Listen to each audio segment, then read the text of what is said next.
The allegation arrived immediately when you labeled me incapable. Maxine and Dan Bongino occupied the center of the CNN stage in Los Angeles at 9 o'clock p.m. during prime time. 300 individuals filled a room built for crowd interaction, with half dressed in red and half in blue, all prepared for a clash. Cameras surrounded them while hot studio lights beat down on Jake Tapper, who sat between them attempting to project an authority he did not possess. Not on this particular evening, as Bongino's voice held that distinct characteristic, that law enforcement tone. It was not loud or hostile, yet it was completely absolute, the kind of tone implying we both understand the outcome. You called me unqualified, which is what you said about a former NYPD officer and Secret Service agent who protected presidents. You said this about a man who actually worked for a living, while Maxine Waters sat opposite him with confidence.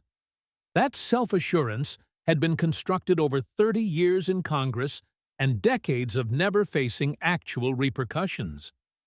It was built on a career of escaping blame for whatever occurred, and she wore an expression that suggested she had handled far worse than him. She was mistaken, as Bongino leaned in just a fraction. If you wish to discuss credentials, let us discuss credentials. Let us discuss 30 years in Congress while your district deteriorated. Let us discuss utilizing your office to rescue your husband's bank. Let us discuss paying your daughter over $1 million from campaign treasury funds. Let us discuss residing in a $6 million Beverly Hills estate while representing South Central LA. He paused to let the moment linger, while 300 people held their breath. Let us speak on that. And Waters shifted slightly, but Bongino noticed it immediately. Years of analyzing suspects and criminals and people preparing to lie meant he saw everything. He turned to address the camera directly to tell the viewers at home what they were about to witness. What you will see is simple, consisting of 5 scandals and 5 instances of corruption. These are 5 reasons why this woman should have faced prosecution years ago rather than sitting in Congress. We will cover bank bailouts, payoffs to daughters, Beverly Hills mansions, and inciting violence. This covers 30 years of history, and she is going to answer for every bit of it right here. She will answer right now on camera, with absolutely no way to escape. The energy in the studio shifted, becoming electric and dangerous. This was not a debate, but rather an interrogation, and everyone present understood that fact. Bongino smiled in a way that was neither friendly nor warm. It was the smile a police officer offers when he knows he possesses the evidence. It appears when he knows the suspect is guilty, and that this is merely a formality before handcuffs are applied. If you have been waiting for someone to finally ask Maxine Waters the questions nobody else dares to ask, share this immediately. Hit that button, because what I am about to display is not a theory. It is not an opinion, but rather documented fact and evidence. It is the type of proof that sends individuals to prison. He picked up a folder, a thick binder full of documents and proof. Let us begin, as Bongino wasted no time and offered no build-up, simply launching an attack. That is how interrogations function. So let me explain something to you, Congresswoman. He emphasized the title to make it sound nearly insulting. During the 2008 financial crisis, you remember banks failing everywhere. Small community banks that had served neighborhoods for generations were all dying and desperate. He started pacing with that radio host energy building up. Congress was deciding who lived and who died, who received taxpayer money, and who got saved. Very important decisions were being made involving life and death for thousands of businesses and millions of jobs. Waters tried to interrupt by raising her hand in that signature move. "I am not finished," he said. not aggressively but with finality.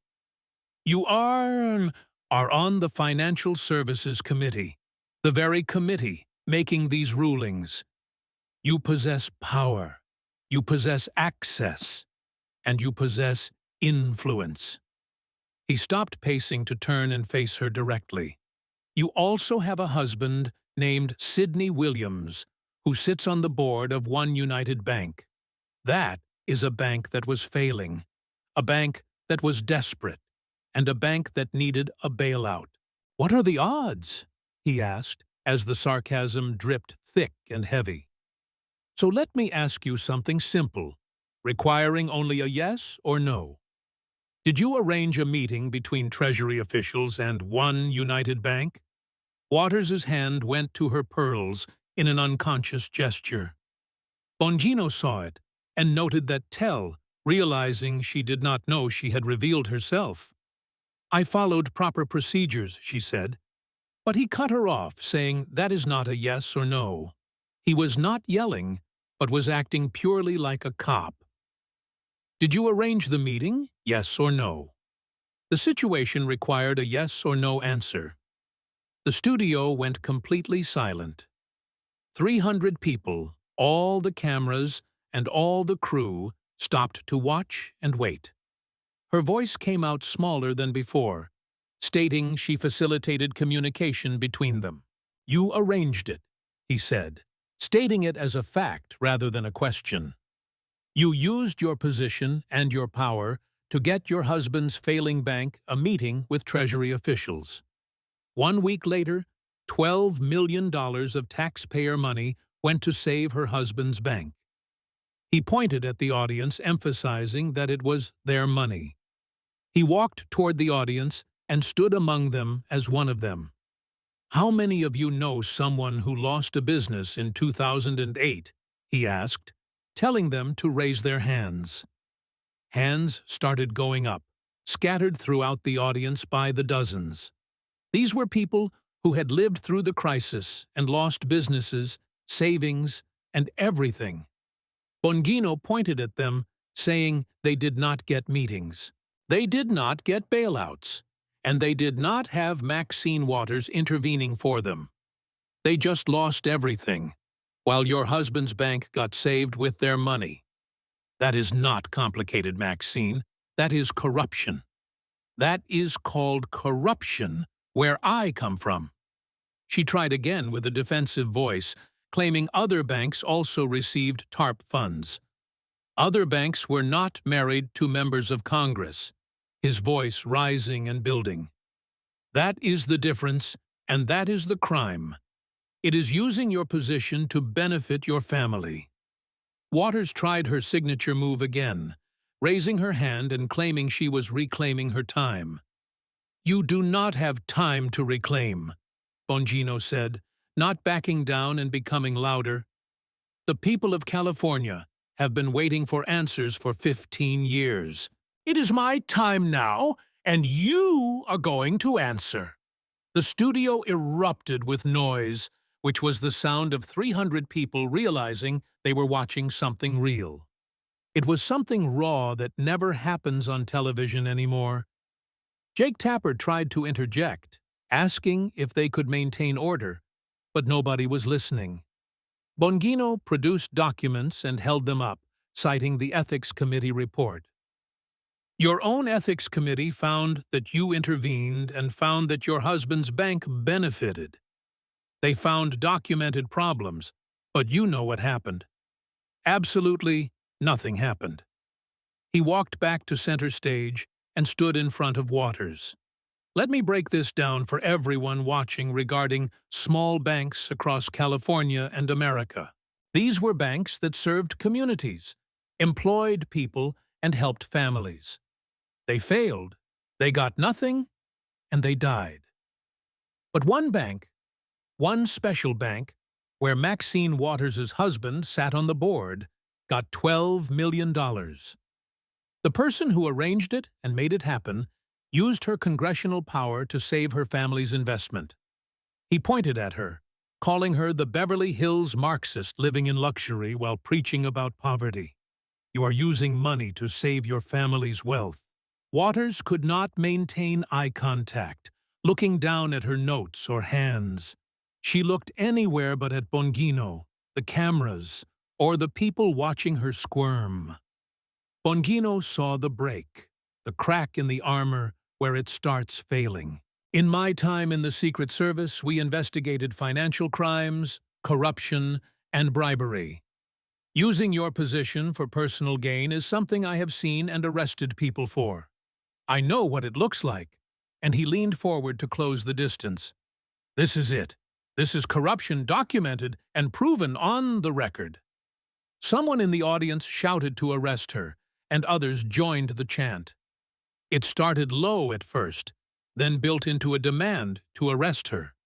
Waters's hands were shaking now, trembling visibly.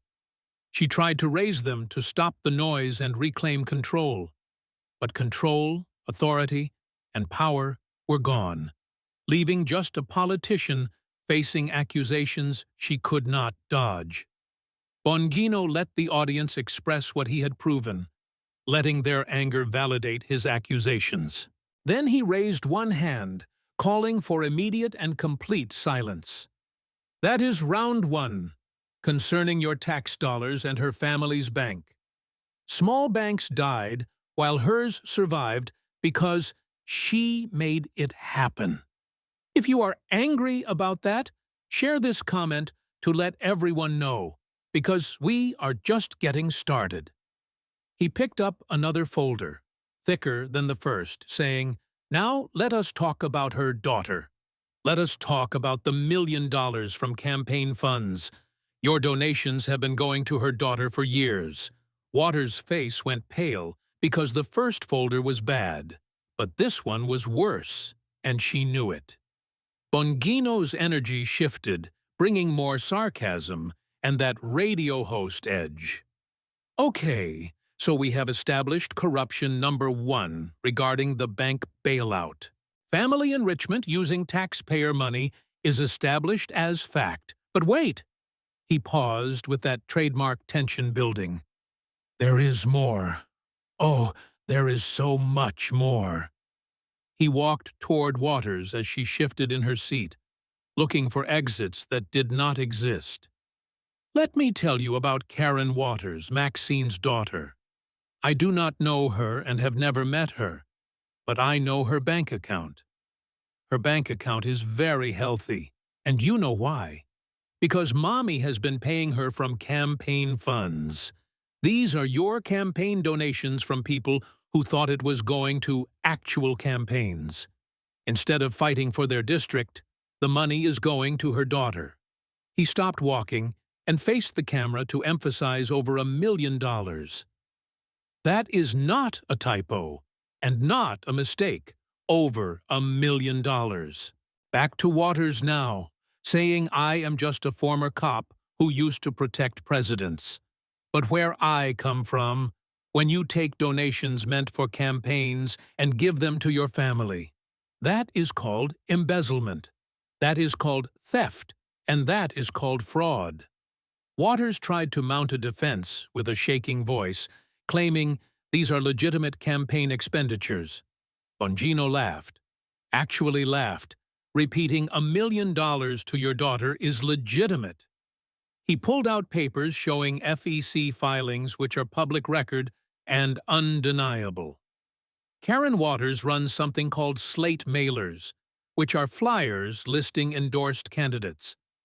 They go out during elections and cost maybe 50 grand to produce. He held up the papers showing Maxine Waters has paid her daughter over $1 million for slate mailers. It happened consistently over years, always to family and always to the daughter. He turned to the audience, asking how many had donated to political campaigns. Many hands went up, scattered throughout the studio, belonging to regular people and small donors. You thought that money went to ads, staff, and campaigning for your interests. He let them nod and agree before asking how they would feel if it went to the candidate's daughter. What if I told you it went to family enrichment? The murmuring started, an angry sound building and spreading. Bongino turned back to Waters, saying with all due respect, meaning zero respect, your daughter has gotten rich off your political career. Over $1 million came from small donors and people who could not afford it. Families struggling to make rent saw their money go to your family. Waters tried again, claiming her daughter provides valuable services. He cut her off, saying, "Let me break this down regarding the costs. Other campaigns pay maybe $50,000 for slate mailers, yet you have paid over $1 million. That is 20 times more for the same service. So how does that work?"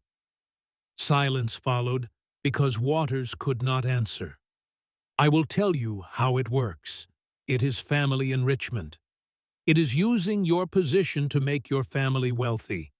It is taking money from people who believed in you and giving it to people who share your DNA." He walked back to the audience and stood among them again. "These people trusted you and sent money they did not have. They sent 20 or 50 bucks, thinking it would help their community." He spun back to Waters, fast and aggressive. Instead, it helped Karen Waters buy a house and live a comfortable life on their money. It came from donations from people who struggle, work multiple jobs, and worry about bills.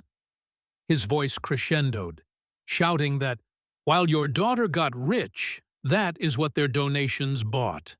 Not representation or advocacy, but just your daughter's bank account. The audience erupted with booing and shouting demands for refunds. Waters's hands went to her face, covering herself in a guilty defensive gesture.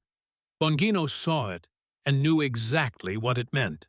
"In the Secret Service, we investigated financial crimes like money laundering and fraud. I have seen it all, and you know what this is." He pointed at her directly and accusatory. "This is fraud. Taking money under false pretenses and using it for personal gain. That is textbook fraud." And Waters tried to speak, but no words came. Just that defensive posture remained, realizing there was no way out. Jake Tapper tried to give her an opening to respond. "She cannot respond," Bongino said, not letting her off the hook. "There is no response because the numbers are public record in FEC filings. Anyone can look them up and see over $1 million went to her daughter. It is documented," and he produced more papers held up one by one. Year by year, payment by payment, it was always Karen Waters. Always the daughter, always family, and always enrichment. He turned to the camera and to the 10 million people watching. "This is what swamp creatures do, and what Beverly Hills Marxists do. They preach about helping people and representing the poor. Then they use your money to make their families rich." Back to Waters, who was shrinking now and getting smaller. The aggressive matriarch who dominated Congress for decades was gone, leaving just a politician exposed. "With all due respect," Bongino's voice dripped with venom, "your daughter is a millionaire from campaign funds. She got rich from small donors who believed in you. While South Central struggles and Compton has crime, your daughter is wealthy." He paused to let it sink in that she is comfortable on their money. The studio was on its feet now, half standing and shouting.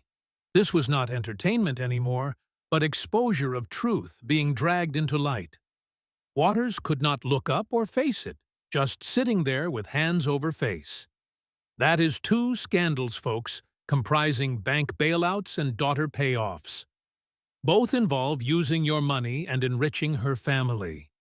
If you are angry, share this and tag people to let them see what corruption looks like. He picked up another folder, even thicker, saying, "Now we talk about where she lives. Trust me, you are going to love this one." The Beverly Hills Marxist sits in her $6 million mansion while representing South Central. This is my favorite part. And Waters looked up with real fear in her eyes. She knew what was coming, and she knew there was no defense. Bongino's tone changed to mockery mixed with disbelief and disgust. Let me explain something to you about Maxine Waters's district. He pulled out a map of District 43 in California and put it on the screen. It showed South Central Los Angeles, Watts, and Compton. These are some of the poorest communities in California, with high poverty and struggling families.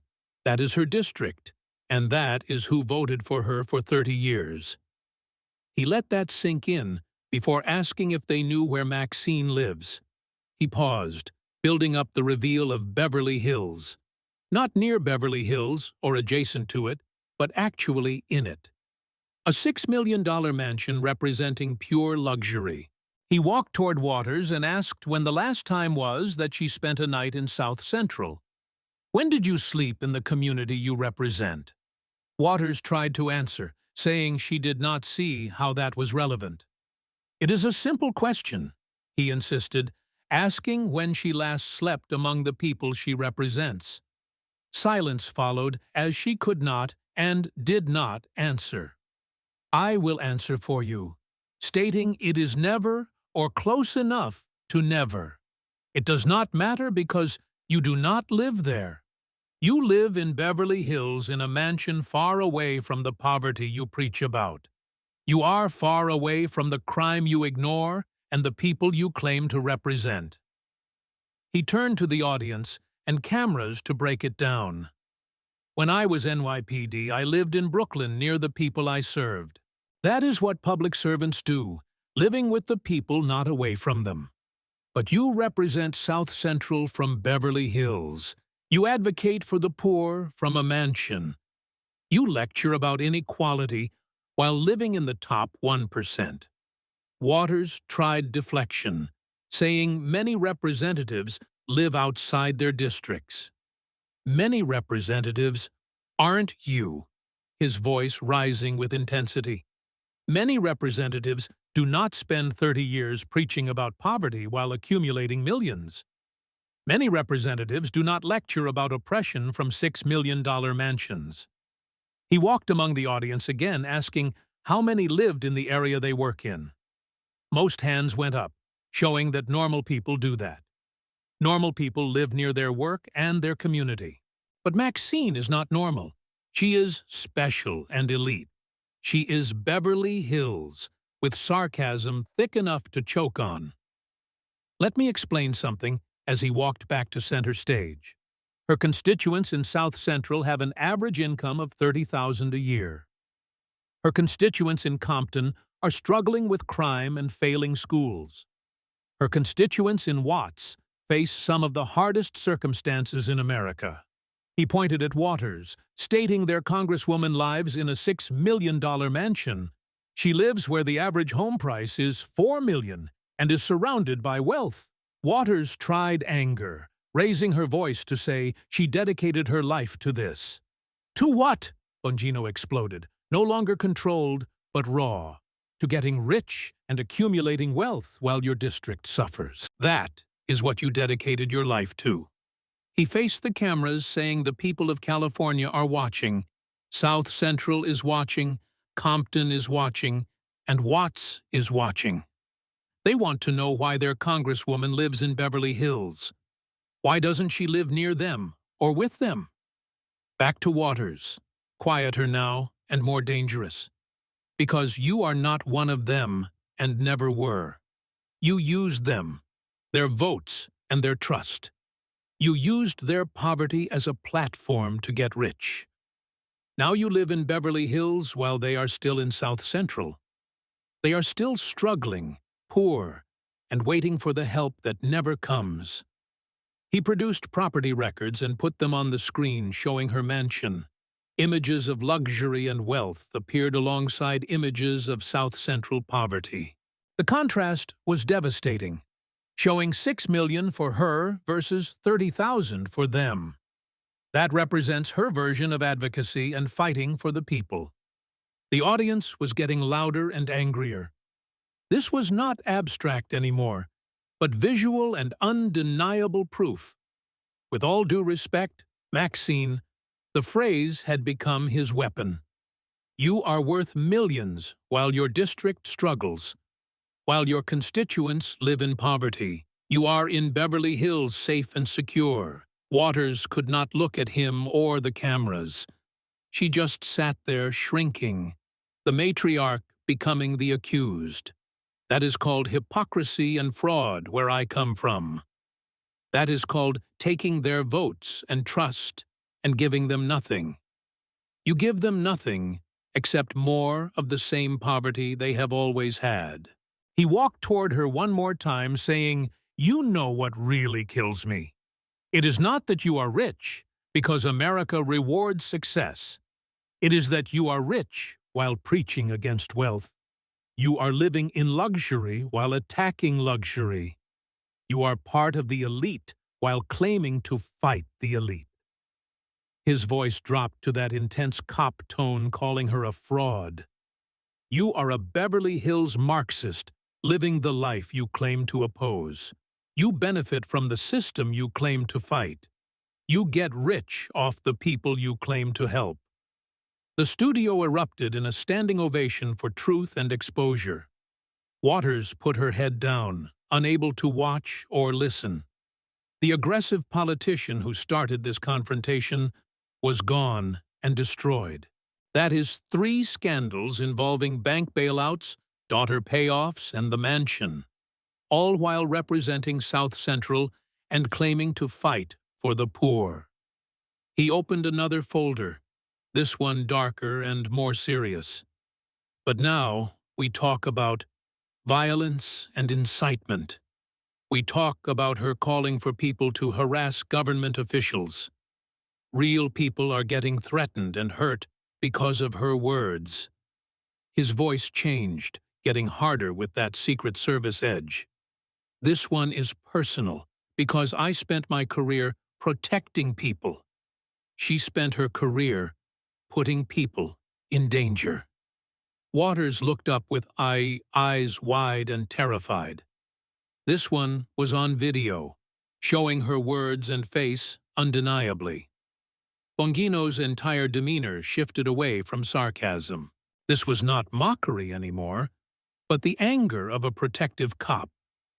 "Let me explain something to you," his voice quieter and colder. "In the Secret Service, our job was simply to protect the president and officials. We protected them from threats, harassment, and violence. That was our mission and our purpose." He walked slowly toward Waters, accusing her of calling for the exact opposite. "You called for harassment, confrontation, and violence." He stopped and pulled out a tablet with video queued up.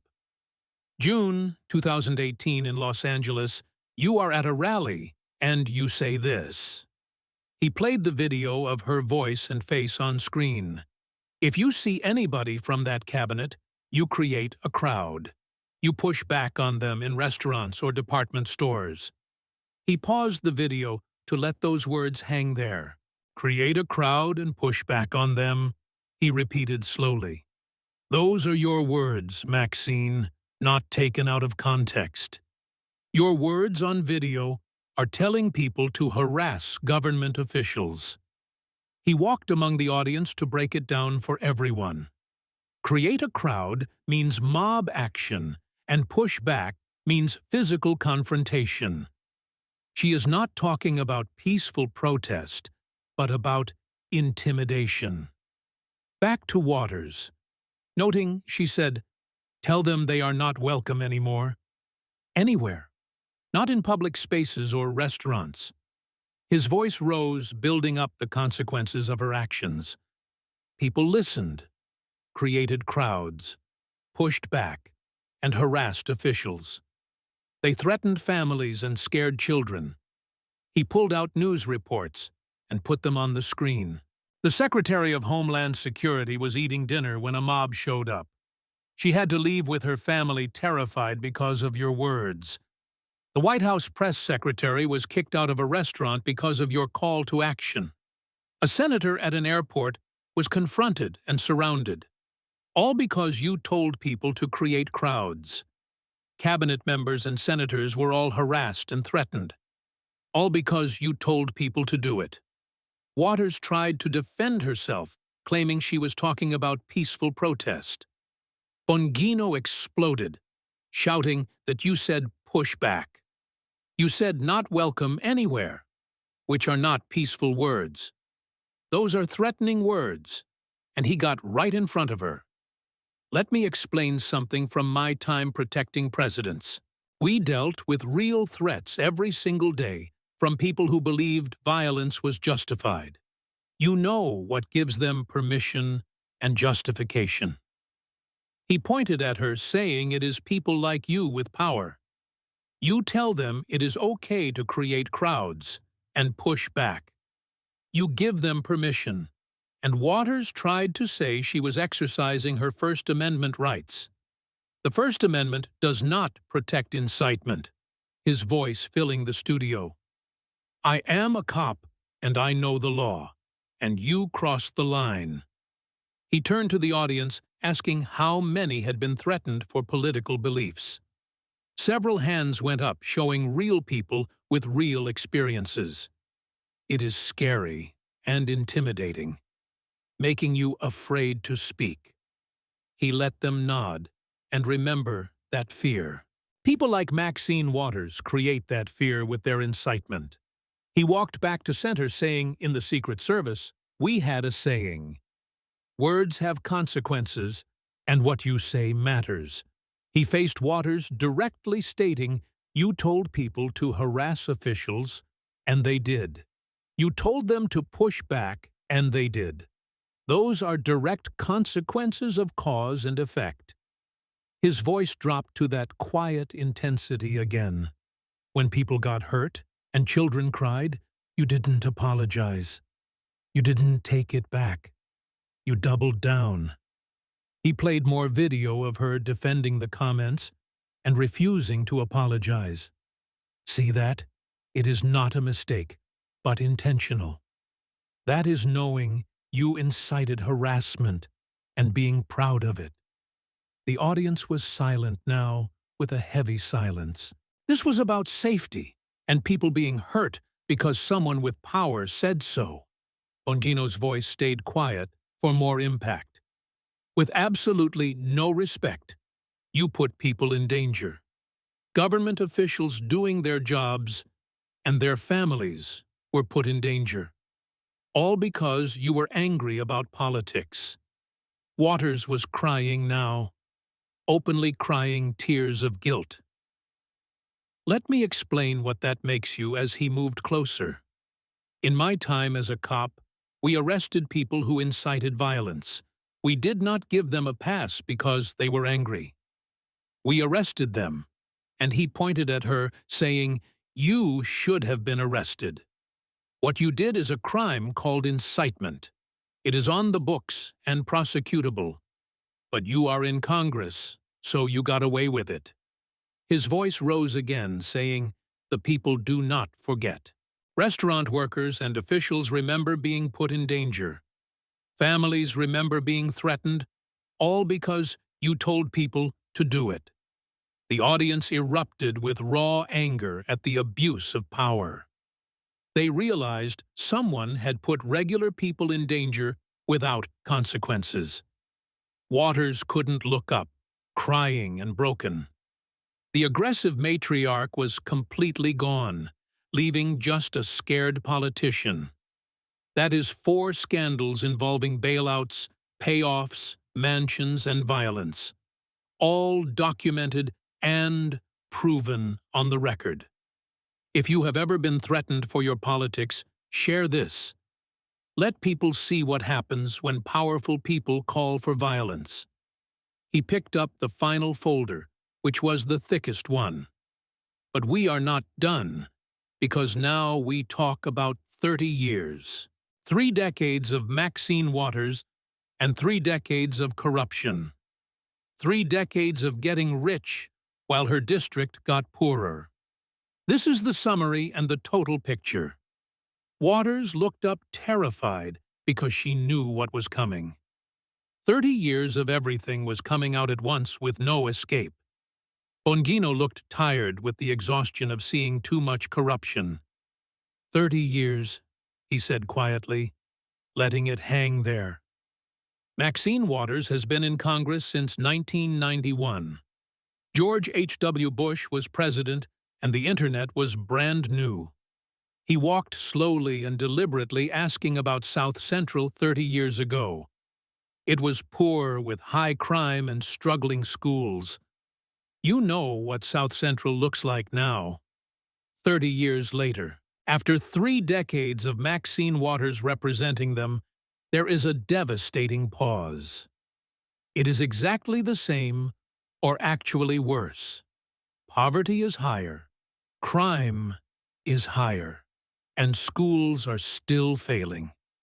Every metric is worse, or the same, but never better.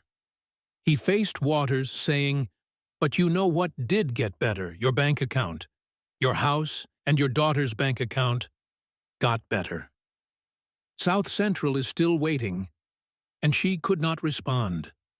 She just sat there, crying, broken and finished. Let me break this down as he pulled out statistics. 30 years ago, South Central had certain poverty and crime rates. Numbers appeared on the screen showing today has the same or higher rates. 30 years ago, Maxine Waters was worth maybe $1 million. Today, she has multiple millions, a mansion, and a wealthy family. The contrast was stark, damning, and obvious. In my time protecting presidents, I saw a lot of politicians. But this is special. He gestured at the screens. This is someone who got elected to help people and instead helped herself. He walked toward Waters, saying, "You have had 30 years. 30 years to serve and make a difference. What do your constituents have to show for it?" He waited for an answer she could not give. They have nothing. Absolutely nothing. Same poverty, same crime, and the same waiting for help. 30 years of zero progress for them. His voice rose, saying, "But for you it was 30 years of success. Success of wealth accumulation and family enrichment. You live better while they live the same or worse." He turned to the cameras, saying, "The people of California are watching. They want answers after 30 years of Maxine Waters. What has changed, and what has improved?" Back to Waters, stating the answer is nothing. Your district has waited 30 years and gotten nothing. Meanwhile, you have gotten everything. He pulled out more documents and evidence. Bank scandals, daughter payments, mansions, and incitement are all there. It is not one mistake. It is a pattern. His voice got harder with that prosecutor tone. 30 years of using public office for private gain is the legacy. He walked to center stage and stood under the lights. "With all due respect, Maxine, and we have established, none. You had an entire career to help people and serve. Instead, you made yourself rich, and your daughter a millionaire." He pointed at her while describing how South Central struggled. They got nothing, and you got everything. That is not public service. That is theft. That is corruption and using people for personal gain. The studio was on its feet, with 300 people standing, all witnessing the destruction of someone who abused power for 3 decades. Waters had her head down, shoulders shaking and crying. She was not trying to defend or spin anymore, just broken, destroyed, and exposed after 30 years. That is it, folks. 5 rounds of scandals. Bank bailouts, daughter payments, mansions, and inciting violence. 30 years of corruption getting rich while her district suffered. He faced the main camera to address America directly. This is what the swamp looks like. This is what happens when someone never faces consequences. Pause to let it breathe, then tell everyone to share this. Corruption doesn't expose itself. Someone has to do it. Tonight, Someone asked the questions and demanded answers. The audience erupted in a standing ovation for truth. It was for accountability finally arriving after 3 decades. Waters couldn't move or speak, just sat there destroyed. The aggressive matriarch was gone, leaving a broken politician. Jake Tapper tried to wrap up, but nobody was listening. The show was over, and the exposure was complete. Waters was broken, and Bongino was victorious. America was watching, and nobody would forget what they had seen. The Beverly Hills Marxist was finally exposed on live television. The video went viral before the credits finished rolling. 20 million views in the first hour, and 50 million by morning. Maxine Exposed was trending worldwide. Beverly Hills Marxist became her permanent nickname. Bongino Destroys Waters captured every moment of destruction. Conservative media exploded and ran the confrontation on loop.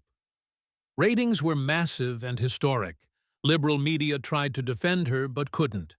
The evidence was too clear and the corruption too obvious. MSNBC tried focusing on Bongino's tone, but it didn't work. By evening, even they had moved on and left her alone. Waters' office stopped answering phones immediately. Her staff quit in a mass exodus. Nobody wanted the association with Maxine Waters anymore. The squad was silent, with not one tweet of support. Nancy Pelosi's office released one sentence saying she must address the allegations. Translation meant, "You are on your own."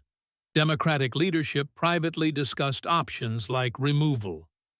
Waters had been protected for decades, but that was over. Within days, 3 different ethics complaints were filed. The House Ethics Committee announced a formal investigation.